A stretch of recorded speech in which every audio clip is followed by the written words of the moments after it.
Aha, okuwangala kuno kutulabisa ebintu. Balam eyajja nga ayagala kutabasibe ba Nup era nga gumulamwa gwasinziddeko nti wajja kuyitawo ennaku ntono nnyo abasibe ba Nup political prisoners bonna bajja kuba bateereddwa. Kati Anoonya Baseduvuto. Kati Anoonya bamuliisa maanyi. Yaddeeyo mu byalo eyeeyo. Agenda anoonya abasajja abakulu abakwatira obwana mu kasooli, simanyi abakwatira obwana mu bikajjo, kati yeeyo gy'ali ne Kampala yamuddukamu. Saagane Museveni gwe. Kambawe Balam, minisita w'abavubuka ng'akugamba ensonga watuuse mukangavvula Baseduvuto oba abasajja abakulu abaganza obwana obuto era basinga kubeerawa era bamanyi n'obukodyo bakozesa nga bakwana obwana obuto. Balam tujja bakubiriza abasajja Baseduvuto n'abakyala Baseduvuto bakoze tulinga okulya emberenge badde mu mberenge bave mu ki bave mu bwana obuto kubanga sirimu agenda ate bino ebisajja obiraba nga olubuto lunene nga lusingano lwa Balamu nga nekikulaga nti kyagala omwana wa myaka 12 jo nabadde ehoima nengendako ekakumiro owa prime minister wena tuse kakumiro mudwali ekakumiro nasanzeyo omwana w'emyaka 12 nga azadde nenga azadde biki nga bamusaze nengamba kati eno emmese ezadde emmese omwana azaala omwana. So bino ebintu tugenda bitekamu amaanyi ndowooza era president yamanya nti engine yeetagisa engine ennene ate nga mpya generator nga erina generator eri empya eya Yamaha esobole okumalawo bino ebizibu. So tujja kukolera wamu n'abakulembeze b'ebitundu wamu n'abantu b'ebyalo okulaba nti tubayigiriza balekerawo okulooleza okufuna mu byobugagga nga bekotokera oba nga bameketa obwana bwabwe obutanatuuka baleke obwana obutanatuuka bukole ki busome.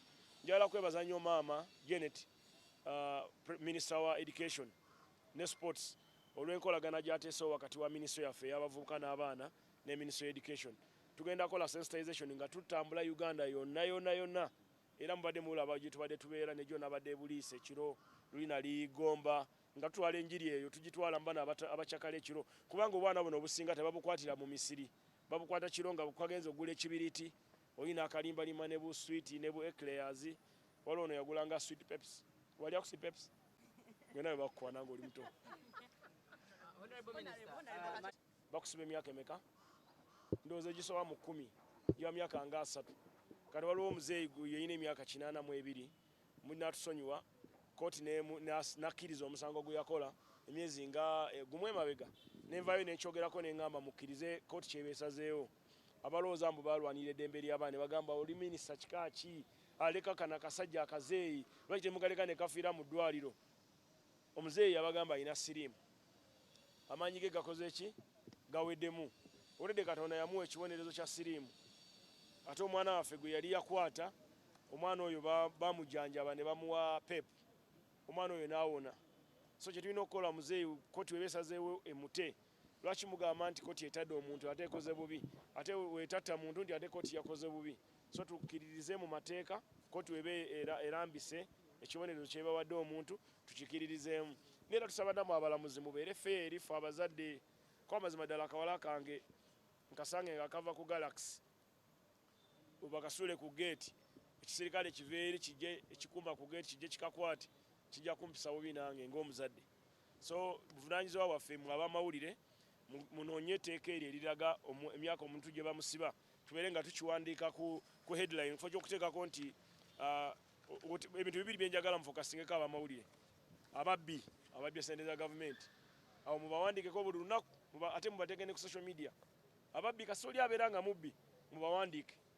Then ekyokubiri abakwata abaana mubagambe okwata omwana bakusiba emyaka 3 oba myaka 25 maximum time in jail. So ebintu bibiri twagala tukole ki tubibeereko. So what were you asking? I was asking my friends that you took tea without bites but it is due to budget cuts. Ndoza kati microphone zikola bulungi zonna. Okay. So every 16th of June, Africa come together to celebrate the Day of African Child. How did the Day of African Child come about? In 1976, in South Africa, Soweto, there was an uprising of young people who went to the street to demonstrate against unfairness towards them. The black African were being treated badly by the apartheid regime, which led to a demonstration which resulted in killing hundreds of young people in South Africa, as well as injuring many of them. So in 1976, June 16th, African Union came together and they decided, actually in 1991, African Union came together and they decided to declare 16th of June of every year on the continent Africa as a Day of African Child, in remembrance of the protesters' courage. Since then, the day has been used to raise awareness about the need of improvement of education provided to African children.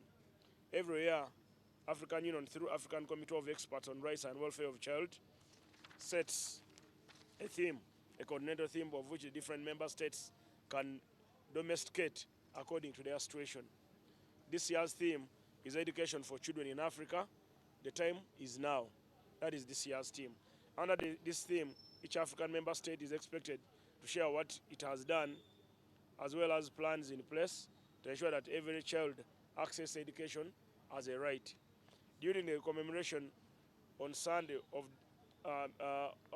this Sunday, the Minister of Education, whom we are working closely together to organize this event, will be present to share with you how we have performed as a country in regard to promotion of the right of children or the right of education.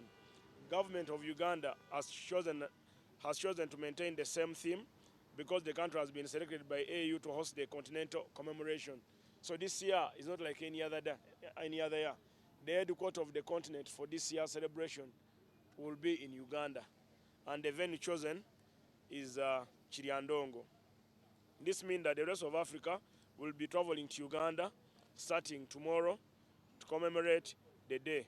An estimate of 100 dignitaries from Ethiopia, Zimbabwe, Lesotho, Zambia, Malawi, South Africa, and Chad, among other countries, for the event are expected.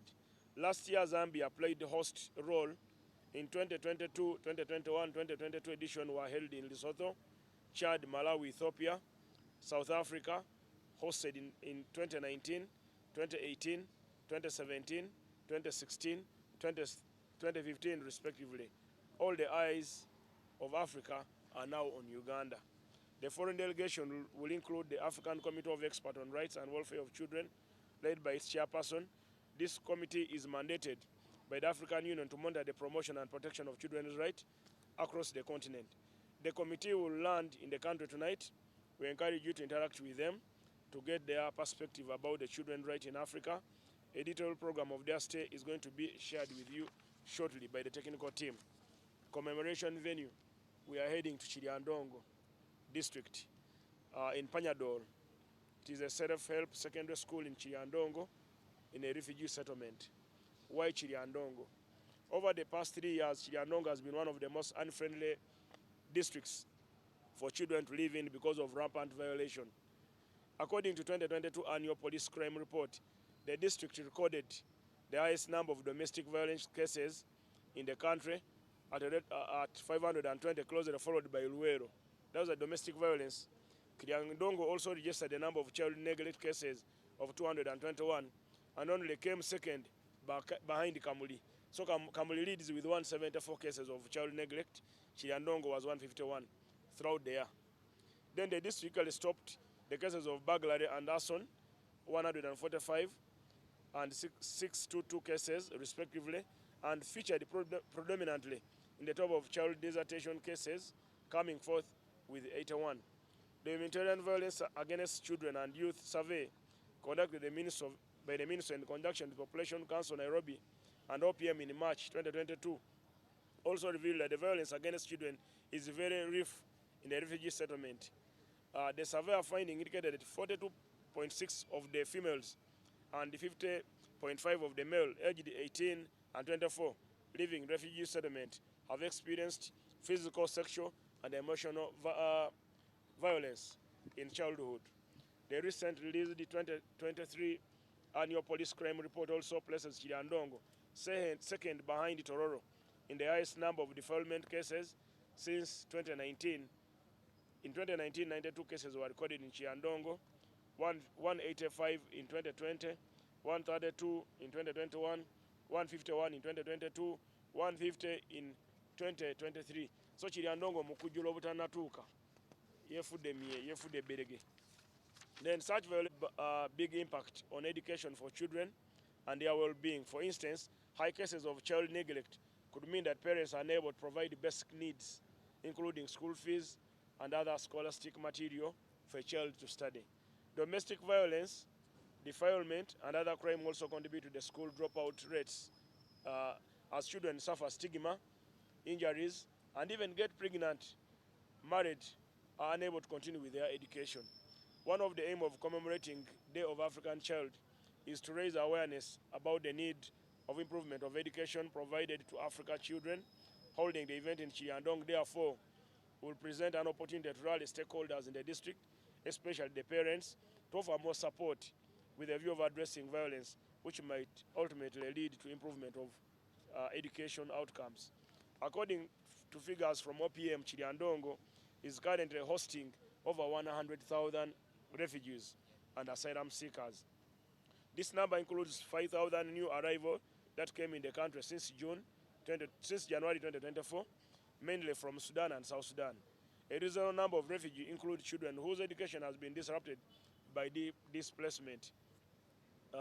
Hosting Day of African Child in a refugee settlement is therefore aimed at promoting inclusive education programming to address the needs of refugee children. Pre-activities. We have earmarked a couple of activities, sports, football, to create awareness for the day in Chiliandongo. Parents, a dialogue, 2 community dialogue involving parents in one settlement and the other host community are to be organized. The residents of Chiliandongo, the natives, the Banyoro and all these tribes, originally Ugandans, will take debate or will have dialogue with the refugees in need to sensitize the importance of education for their children jointly. Community mobilization awareness creation. Minister of Gender Youth Task Force started traversing Chiliandongo communities tomorrow to create awareness about the importance of education and other children's rights. The youth track team will also engage communities on other government programs and partner intervention targeting children. We're also mobilizing people to attend the commemoration. Children Parliament. On the eve of the commemoration, children will be given an opportunity to share their view about education as a right. They will come up with a position paper containing recommendation how best their right to education can be promoted. The Speaker of Children Parliament will read out the position paper before the chief guest representative of the other MDAs, development partners, and African Union Secretariat. Poem contest. We shall also have a poem. Benefit of hosting DEC.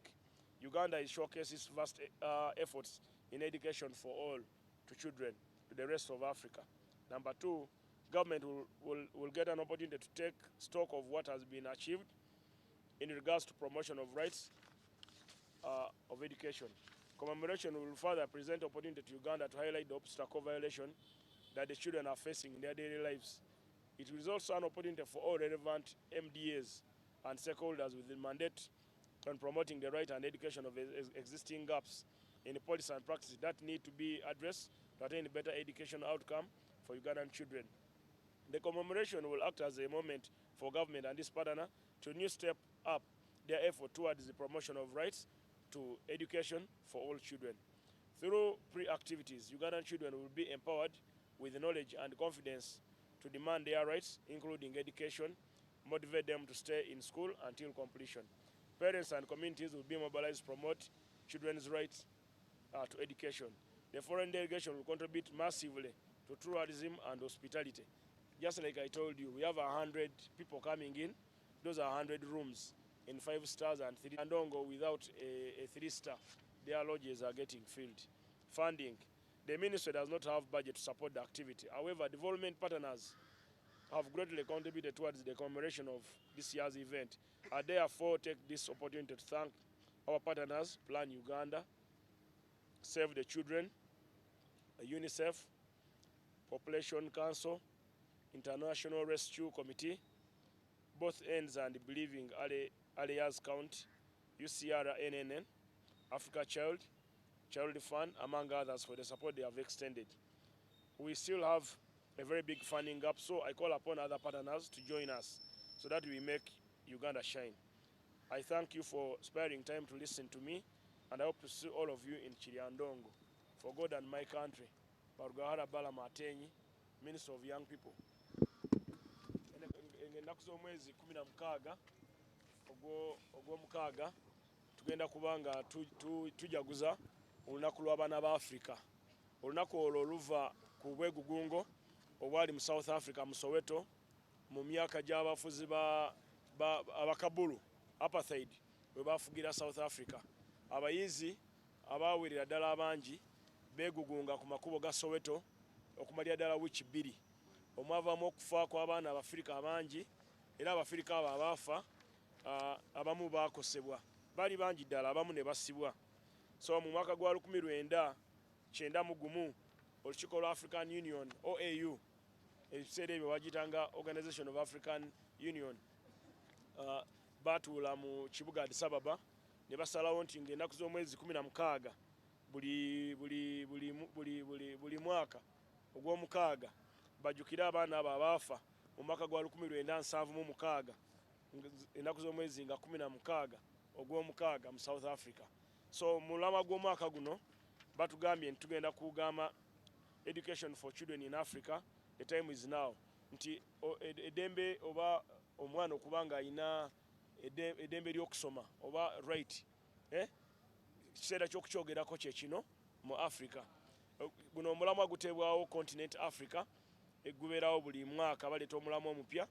Kati ogw'omwaka guno baateeseewo ogwo, ng'era kigendererwa twagala kushwakesinga ebya Uganda byekoze mu kusomesa abaana oba mu nkola yaffe gye tubadde tuyitamu eya universal primary and secondary education. Omulundi guno olunaku lw'abaana lugenda kubeera Kiryandongo. Lwaki tugenze Kiryandongo? Kiryandongo erina ababundabunda okuva e South Sudan ne Sudan abawerera ddala emitwalo 10,015. Okuva mu January w'omwaka guno okutuuka olwaleero ababundabunda kati bali mu 10,000 mu 15,000. So yensonga lwaki twasazeewo tugende tukwatagane n'abatuuze bannansi oba bannakiryandongo baogeraganye ne bano abantu abalala tumanye ebizibu bye bayitamu. Then ekyokubiri, Kiryandongo ye district esinga okulya obwana obutaneetuuka. Abantu abasinga okumeketa kasooli omuto bebadde b'Ekiryandongo nga bo badiridde kamuli. Kati ate abasinga obubbi okubonyaabonya abaana, Kiryandongo mu ripooti ya poliisi eyakolebwa ne Uganda ne Minister of Gender, Kiryandongo bagisanze nga edirira tororo mu kubonyaabonya abaana oba mu kuleka abaana bakole ki okutaayaya nga abazadde tebafuddeeyo.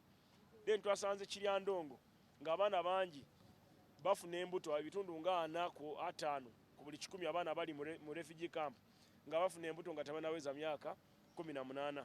Kwe kusalawo nga government ne Ministry ya Gender gyendimu gyenkoleramu nga minisita w'abavubuka n'abaana okutwala omulama gw'omwaka guno tugutwale Kiryandongo twogeraganye n'abantu abo abataka n'ababundabunda tubayigirize bakole meeting oba lubalaza lwe banayitako okuwanyisaganya ebirowoozo okulaba nti okusoma tekubeera kwa bannayuganda bokka nekubeera nakwabo ababundabunda kubanga ddembe lya Mufirika yenna oba oli mu Sudaani oba oli mu South Korea oba oli mu ki kasobera nga oli mu Firika, sigambye South Korea, gambye South Sudan ne Sudan. So okulaba nti tukolera wamu okulaba nti abaana ba Africa bafuna equal opportunity bonna basome. Then ekirala ekitutwala kiki tugenda ofunamu mu lukiiko luno, tufunye abagenyi 10,000 abasuubira okutuuka olunaku lwaleero. Abagenyi abo bajja kusula mu woteeri zaffe, ekitegeeza tujja kufuna kasente. Abalina woteeri ennungi bajja kufuna kasente. Era n'ezo ez'Ekiryandongo aba Minister of Gender abakozi baffe bazeetanira nnyo ezo ez'omutwalo 12,000 nabo era bazibuukinze dda. So si Serena na Sheraton ebigenda okufuna nende bano abalala abakozi ba gavumenti rumuza gumu 2 gumu 3 gumu kitundu ne barugara mwali twazibuukinze so yinza okusanga nga ne rumu zikoze ki ziweddeyo bwe yale ne Kiryandongo so ekitwale Kiryandongo kwebaza abataka ab'Ekiryandongo okulinda abantu emitwalo 10 then okubagamba nti tukole nnyo n'amaanyi okumalawo obubbi mu baana okumalawo obalagajavu mu baana n'okumalawo obwenzi bw'abasajja abali kasooli omuto besonyiwa abaana baffe bakole ki basome abaana abalenzi abatanaweza 18 ebitundu 5 ku 10 n'abawala ababadde mu refugee camp bonna bafunyeko ekizibu ekyokulusanyizibwa oba okuliibwa ebisajja ebitatya kulya buli kintu ebimeketa buli kyebisanze so gwe mulama gwe twala ogw'omwaka guno era tujja kukolera wamu nga gavumenti njagala okwebaza abantu abatuwadde ssente okuliiba kwa bano baffe aba Save the Children tulinako Save the Children tulinako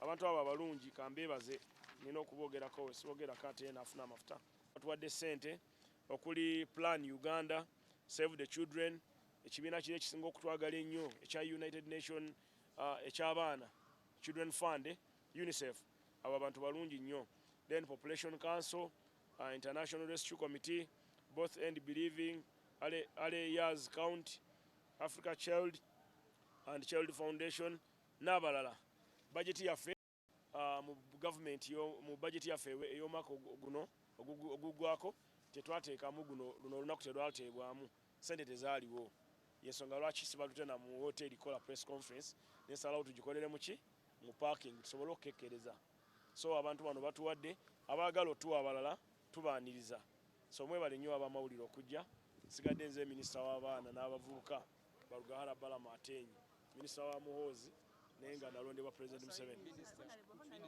okusinziira ku poliisi egamba nti abantu b'Ekiryandongo ne Kamuli bo mu kumeketa obutanatuuka kati poliisi ripooti eya 2022 bagamba nti district yakola domestic violence ku baana abantu 520 abantu abanyigiriza abaana oba abatyobola eddembe Luweero yali ku 501 so Luweero namwe abeeruweero mweddeko mulekerawo okutulugunya ki abaana Kiryandongo mu kulagajalira abaana yatwala ekisooka nga yaddirira Kamuli actually yatwala ekisooka Kamuli neddako mu byokulya obuteneetuuka Kiryandongo ataawo yakulembera yalina ebitundu 174 then Kamuli yalina ebitundu 15 then era mu kubba buno obusango obutono obw'okubba buno obw'okwokya ebintu kukola ki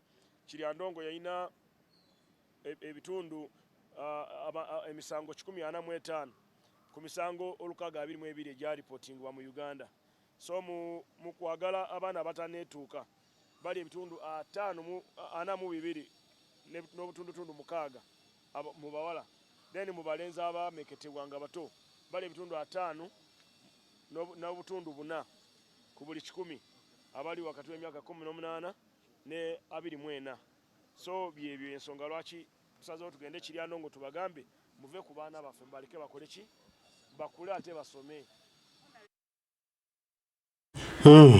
Balam yajja okuyimbula aba people power aba Nup Abasibe kati ali kubameketa bwana enzeno byebyo mbagala nnyo Omukama abakuume tujja kuba tuddamu banange mweravu